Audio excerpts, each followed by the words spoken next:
কি গো, এত তাড়াতাড়ি 6টা বাজে, কি রান্না করছো? আজকে আমি রান্না করছি, মানে রবিবার তো তাই জন্য একটু কুটেমিটা ছেড়ে দিয়ে একটু রান্না করতে আমি নেমেছি।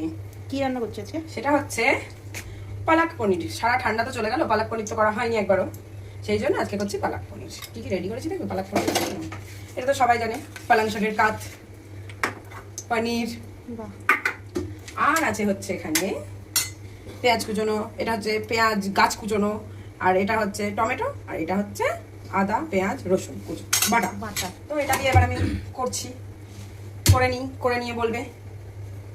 দেবো আমি আদা পেঁয়াজ রসুনটা বাটাটা দিয়ে দিই।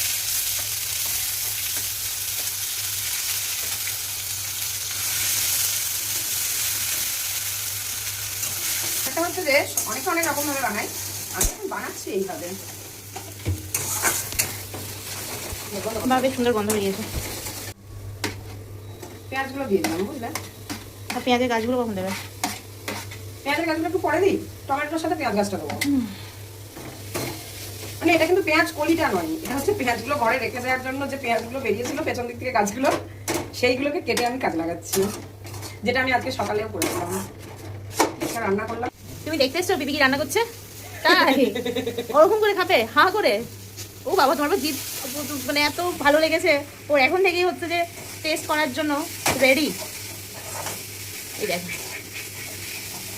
দিয়ে দিই টমেটোটা, কারণ মাঝখানে একটুখানি ছড়িয়ে গেলে পেঁয়াজটা আগে ভাজতে হতো, সেটা না করে দিয়েছি আগে পেঁয়াজ ইয়ে করে।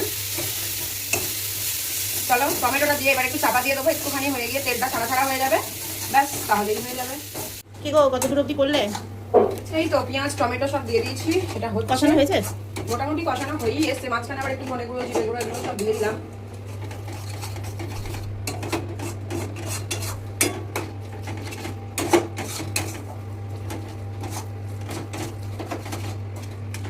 এবার ভাবছি দিয়ে দেবো হচ্ছে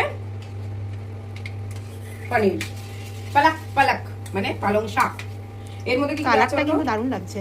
পালং শাক আছে, একটু কাজু বাদাম আছে, আর হচ্ছে লঙ্কাটা একবার আমি দিয়ে দিয়েছি। চলো কষানো কমপ্লিট, এবার আমি দিয়ে দেবো পালং শাকের কাজটা।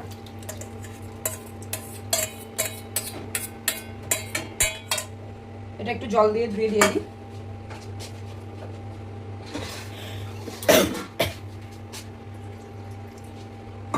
জল নিয়ে নিয়েছি,